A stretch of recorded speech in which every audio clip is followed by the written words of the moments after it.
Bismillahirrahmanirrahim. Assalamualaikum warahmatullahi wabarakatuh. Alhamdulillah hamdan thayyiban katsiran mubarakan fih kama yuhibbu rabbuna wa yarda. Walhamdulillahilladzi bi ni'matihi tatimmus shalihati. Asyhadu an la ilaha illallah wahdahu la syarikalah syahadatan tunjina min adzabillah. Wa asyhadu anna Muhammadan abduhu wa rasuluh la nabiyya ba'dah amma ba'du. Qala Allah ta'ala fil Qur'anil Karim wa huwa asdaqul qailin ya ayyuhalladzina amanu taqullaha wa kunu ma'as shadiqin. Wahai orang-orang yang beriman, bertakwalah kepada Allah dan hendaklah senantiasa bersama dengan orang-orang yang benar. Orang yang benar digelari sebagai ahlul khair.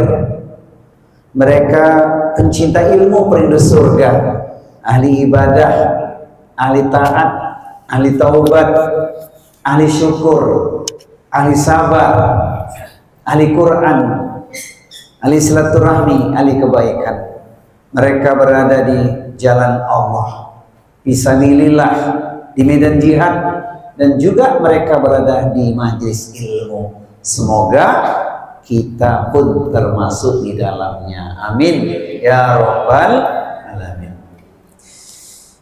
Kepada Nabi Muhammad kita merasakan getaran dahsyat mencintainya, ingin mengamalkan sunnahnya, apalagi tidak terasa kita hari ini sudah berada di tanggal 8. Tanggal berapa, Pak? Dari 10 Zulhijjah sekarang tanggal berapa? Itu yang dimaksud, ya. Dan di sini perlu kita ingat lagi nih, karena momentumnya sudah sangat dekat. Kata orang, jauh berjalan banyak pandangan. Setahun itu 12 bulan. Idul Adha sangat dinantikan karena kita semua siap berkurban. Siap berkurban? Kurban apa? Oh jangan, Pak. Kurban beneran gitu, sesuai tuntunan. Nah hadis ini, ayo kita renungkan, sebab kita punya ruang. Ma min ayyamin al-amalu sholihu fihinna ahabu ilallah min hadhil ayyamil ashri. Tidak ada hari-hari yang amalan itu bisa mengalahkan 10 hari pertama di bulan Zulhijjah. Sahabat bertanya pada Rasulullah, qalu walal jihadu fisabilillah, apakah juga bisa mengalahkan amalan jihad fisabilillah? Rasul menjawab, walal jihadu fisabilillah illa rajulun kharaja bi nafsihi wa malihi wa lam yarji min dzalika bi syai'in, kecuali seorang keluar berjihad di jalan Allah, dia bawa harta dan jiwa raganya, kemudian pulang tinggal nama alias mati syahid, barulah bisa mengalahkan amalan 10 hari pertama di bulan Zulhijjah. Amalannya sudah kita awali ya sejak tanggal 1 kemarin. Kalau dirinci amalan itu sudah banyak kita dapatkan di medsos, sering kita mendengarnya, keutamaan 10 hari pertama di bulan Zulhijjah itu. Amalannya apa? Bertaubat, berpuasa, berzikir, sedekah, dan sejumlah amalan solih yang sangat banyak. Termasuk khusus bagi saudara kita yang tahun ini mendapatkan panggilan istimewa, bukan panggilan biasa, yaitu panggilan ibadah haji. Tapi bagi kita punya ruang, sekalipun kita belum punya kesempatan berhaji. Itu amalannya. Yang lainnya apa? Berbagai amal soleh, termasuk yang tidak kalah utama adalah dua amalan penting. Puasa di saat wukuf Arafah. Saum Arafah itu nilainya mengampuni dosa setahun yang lalu dan setahun yang akan datang. Maka jangan sampai terlewatkan. Sebenarnya sih amalannya 9 hari puasa. Kalau Rasulullah, karena Rasulullah SAW yasumu tis'adzil hijjati, 9 hari di bulan Zulhijjah, sejak tanggal 1 sampai tanggal 9. Tanggal 1 hari Sabtu kondangan, tanggal 2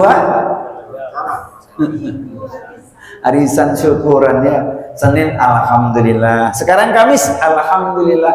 Jadi kalau besok mau puasa bablasin boleh, yang penting 9 Zulhijjah jangan ditinggal, penting itu. Idul Adha-nya kapan? Senin. Tanggal berapa?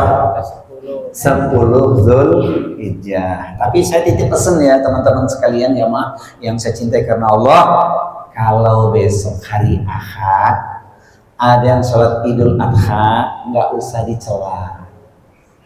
Ya, berarti mereka puasa Arafahnya hari Sabtu. Sebab sudah viral di berbagai medsos. Bahkan beberapa masjid sudah mengumumkan akan menunaikan sholat Idul Adha-nya hari Ahad. Saya nggak sebut nama masjidnya, masjid besar, ya kan? Ada pondok pesantren dan lain-lain. Bagi kita yang kita yakin dengan ulil amri, nggak usah ragu. Ati Allah wa ati Rasul wa ulil amri minkum. Ya iya, sudah nggak usah ragu kalau emang itu keyakinan kita, ya. Nah, jamaah sekalian, yang ingin saya sampaikan adalah berkaitan dengan bagaimanakah kita merasakan getaran sunnah Nabi itu di saat seperti sekarang. Kurban itu ibadah yang mudah. Kenapa mudah? Karena tidak harus satu nama, satu sembelihan kurban. Alangkah mudahnya kita berkurban, seekor domba cukup untuk satu keluarga jika kita hanya itu mampunya. Maka minimalnya seekor domba. Bahkan bisa kita kaitkan dengan doa, kita mohonkan kepada Allah, ya Allah, jadikanlah sembelihan kurbanku ini pahala juga untuk orang tuaku yang telah tiada. Boleh. Tapi kalau kita khususkan sembelihanku untuk orang tuaku yang sudah tidak ada, kita nggak dapat pahala untuk orang tua kita saja. Beda dengan sedekah yang kapanpun bisa kita lakukan. Bukankah ketika seorang meninggal dunia putus semua perkara kecuali 3 hal? Sedekah jariah bisa kita lanjutkan kapanpun. 2, ilmu bermanfaat. Bisa nggak? Bisa. Kita cetak mushaf Al-Quran, distribusikan ke pesantren, anak-anak santri, para penghafal Quran itu, atas nama orang tua kita wakaf Qurannya. Ilmu yang bermanfaat.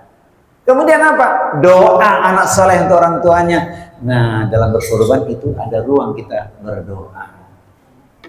Coba Pak, kalau 9 kurban mesti 1 tahun 1 nama ya, 1 ekor 1 nama.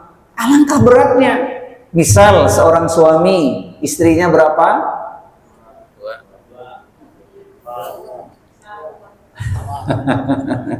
Jawabnya berat banget nih. Seorang suami punya istri? Alhamdulillah. Ini misal saja ya, seorang suami punya istri 3, masing-masing istri punya anak 5. Kali 3 berapa? 15. Artinya anaknya 15, biangnya 3 atau istrinya 3, kemudian suami 1. Jumlahnya 19. Kalau tiap tahun 1 nama, itu anak yang ke-15 kapan dapat pahala kurbannya? Itulah mudahnya 9 kurban. Kalau Nabi berkorban 2 ekor ya, 1 ekor untuk dirinya dan keluarganya, 1 lagi, seekor lagi untuk umatnya yang tidak bisa berkorban. Maka teman-teman sekalian, jangan sampai tidak berkorban. Siap berkorban? Insya Allah. Insya Allah. Cuman 1 ekor bisa untuk 1 keluarga. Itu kalau dirinci, sama juga sehari 10.000. 10.000 untuk 1 keluarga loh. Bayangin tuh.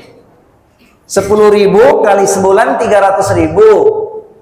Setahun 3.600.000. Bayangin itu. 1 ekor bisa untuk 1 keluarga. Maka idealnya setiap keluarga muslim berkorban. Ibu-ibu sudah dapat nasihat itu kan tahun lalu kan? 1 hari 10.000 ya Bu. 10.000 dimasukkan ke celengan kurban. Alhamdulillah Ustadz dapat 300.000. Sayangnya akhir bulan diambil. Nggak jadi kurban. Masya Allah. Maka kurban ibadah yang mudah. Yang kedua, kurban ibadah yang indah. Betapa tidak.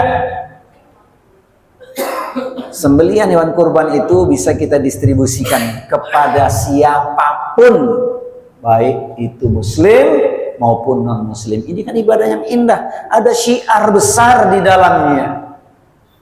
Sepertiga untuk pengorban, sepertiga untuk hadiah kepada siapapun, sepertiga untuk fakir miskin.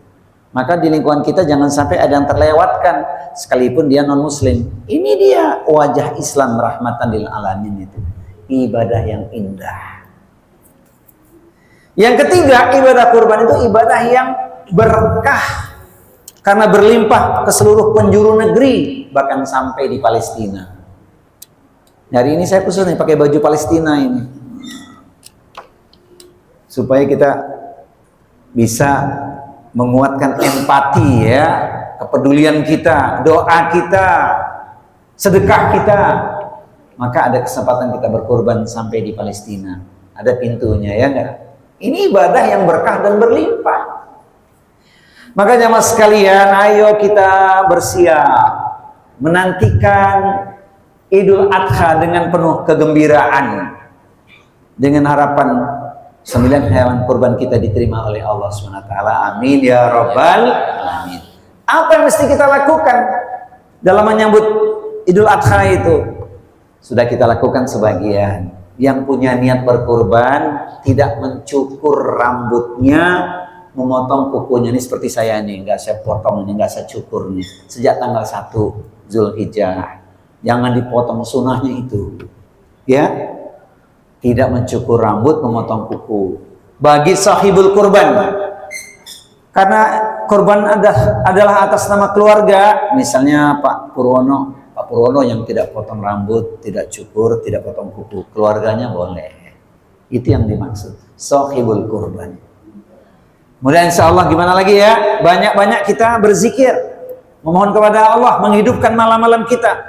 Yaitu sedikit tidur, banyak minta ampun. Kemudian puasa Arafah, alhamdulillah insya Allah kita bisa puasa Arafah ya, jangan sampai tidak. Itu cara menyambutnya. Kemudian saat malam takbiran kita bertakbir. Bahkan khusus takbiran Idul Adha itu 4 hari, 10 sampai tanggal 13 Zulhijjah. Beda dengan Idul Fitri. Idul Fitri malam takbiran, besok pagi kita ke lapangan atau ke masjid salat Idul Fitri, berakhir takbirannya. Tidak dengan Idul Adha. Itu kan pesan buat kita, kesempatan berkurban 4 hari. Misal tanggal 10 Zulhijjah kita belum mampu karena harga masih tinggi gitu ya. Ini jujur tapi bukan karena punya niat yang tersembunyi. Ustadz saya menunggu tanggal 12 saja biar murah. Nggak boleh begitu. Tapi kalau kita mampunya tanggal 11 udah harga turun masih ada, alhamdulillah. Tanggal 11 belum mampu, tanggal 12. Tanggal 12 harga kambing yang 3,5 juta tinggal 2,5 juta tuh harganya. Masih ada nggak kira-kira? Masih ada nggak tanggal 12? Insya Allah masih ada ya. Terakhir tanggal 13. Kapan berakhirnya? Ba'da asar terakhir tuh. Maka kita takbirnya juga sampai tanggal 13 ba'da asar. Ingat korbannya karena Allah, bukan karena cari murah ya. Nah gitu. Makanya siap-siap nih. Insya Allah kita semua bisa berkorban ya. Masya Allah.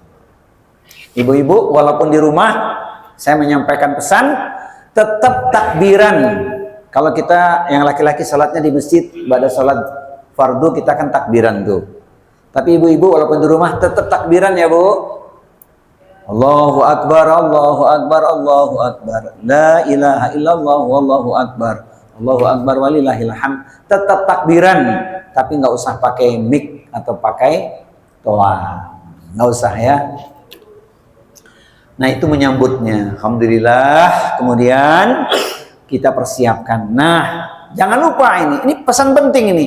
Saat usai takbiran malam itu besoknya hari Raya Idul Adha, jangan lupa mandi sempurna, mandi yang bersih, mandi sempurna, tahu kan?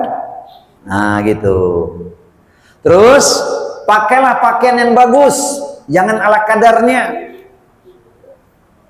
Ini sholat Idul Adha pakai baju batik ke lapangan, cocok nggak? Jangan ya. Jangan pakai baju batik ya. Pakai pakaian yang bagus.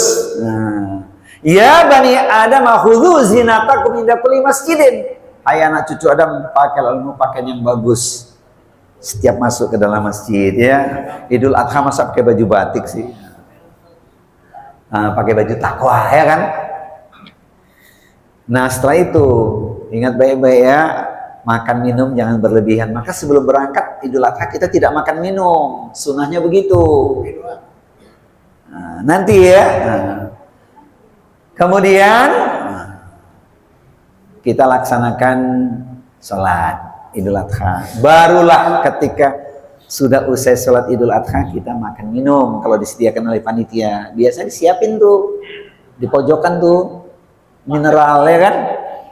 Kalau ustadz disiapkan, karena ustadz kan khotib ya, disiapkan lontong sayur. Biasanya begitu. Makan minum kita. Jalannya waktu berangkat dan pulang jangan sama. Sunnahnya begitu.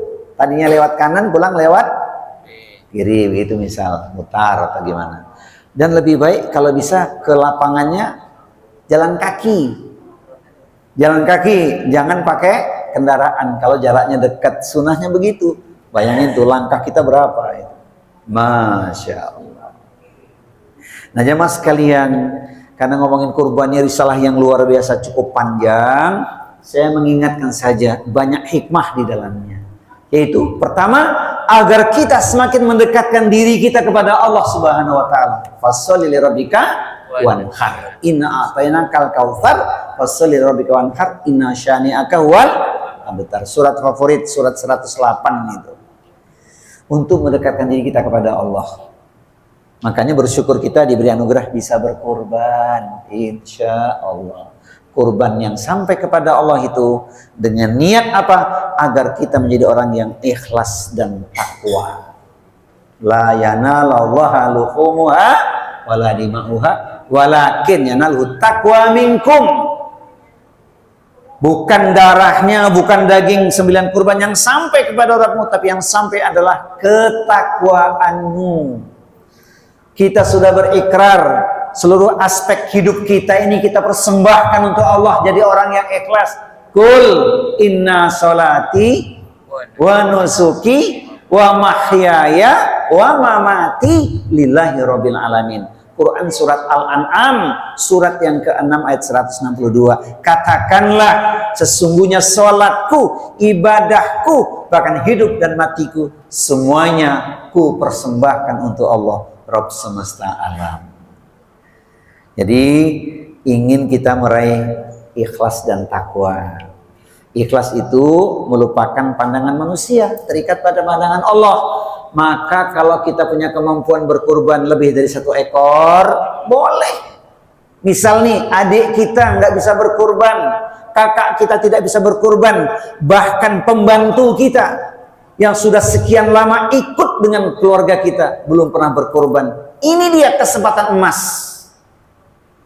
golden time, waktu yang luar biasa ini untuk kita berkorban. Jadi tidak harus 1 ekor 1 nama.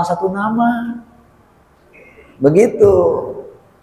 Boleh 1 ekor. Kalau punya kelebihan rezeki boleh 2-3 ekor, bahkan berapapun boleh. Maksimalnya tidak dibatasi. Nah, spirit berkorban itu jamaah sekalian, pencinta ilmu penduduk surga adalah mengingatkan kita agar kita menjadi orang yang tidak tertipu oleh dunia. Hidup ini perjuangan dan pengorbanan. Fitnah zaman begitu berat. Maka saya menutup kesempatan taklim hari ini dengan 5 renungan singkat saja. Dunia ini zaman yang penuh dengan ujian. Saya di zaman yuhibbuna khamsan wa yansawna khamsan. Suatu saat akan datang zaman manusia lebih cinta kepada 5 perkara, lupa pada yang 5. Yang pertama, yuhibbuna dunya wa yansawna akhirah. Banyak manusia begitu cinta dengan dunia, lupa kepada akhiratnya. Padahal dunia ini singkat dan fana. Dunia hanyalah sementara, akhirat kekal selamanya. Orang beriman mengatakan apa? Tidak mengapa bahagia di dunia, asal di akhirat masuk surga. Ya kan?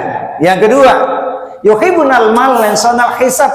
Banyak manusia begitu cinta dengan menumpuk hartanya, lupa memperhitungkannya. Padahal harta itu ujian yang sangat berat. Innama amwalukum wa auladukum fitnah wallahu indahu ajrun adzim. Sesungguhnya di dalam hartamu dan anak-anakmu merupakan cobaan di sisi Allah, ganjaran yang besar. Hati-hati, harta jangan sampai membutakan mata kita.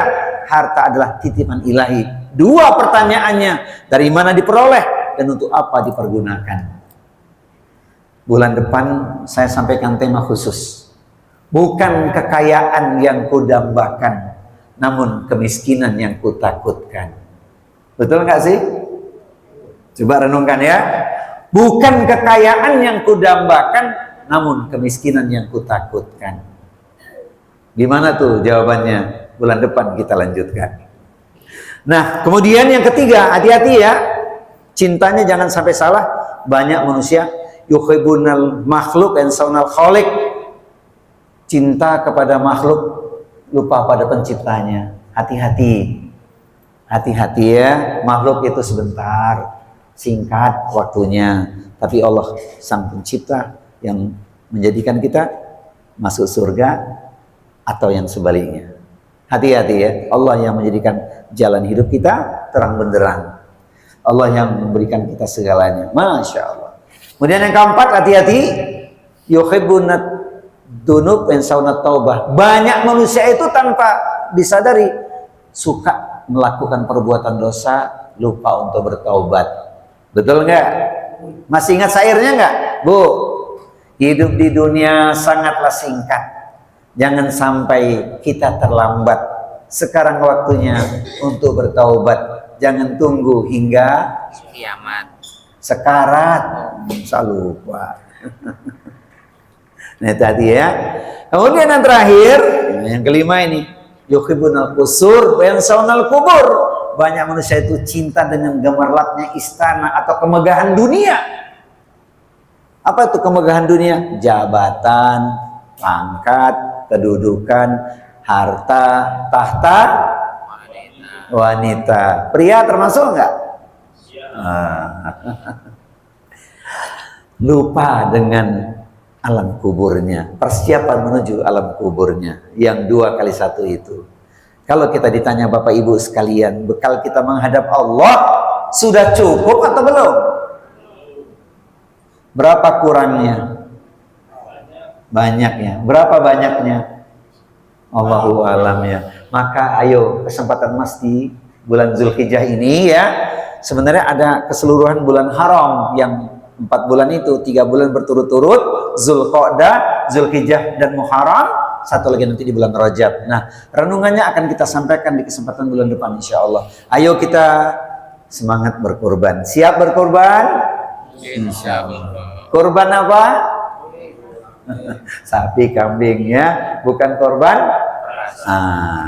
Es buah kelapa muda jangan diminum waktu hujan. Kita akan lanjutkan di kesempatan bulan depan. Insya Allah. Menatap awan ke angkasa sungguh tinggi tidak terkira. Bersahabatlah lillahi ta'ala agar kelak kita sehidup Sesurga. Sesurga. sesurga. Jangan lupa ya. Insya Allah. Barakallahu fikum. Mari kita tutup dengan kafaratul majlis. Subhanakallahumma wa bihamdika asyhadu an la ilaha illa anta astaghfiruka wa atubu ilaik. Wa akhiru da'wana anil hamdulillahi rabbil alamin. Mohon maaf lahir dan batin. Wassalamualaikum warahmatullahi wabarakatuh. Waalaikumsalam.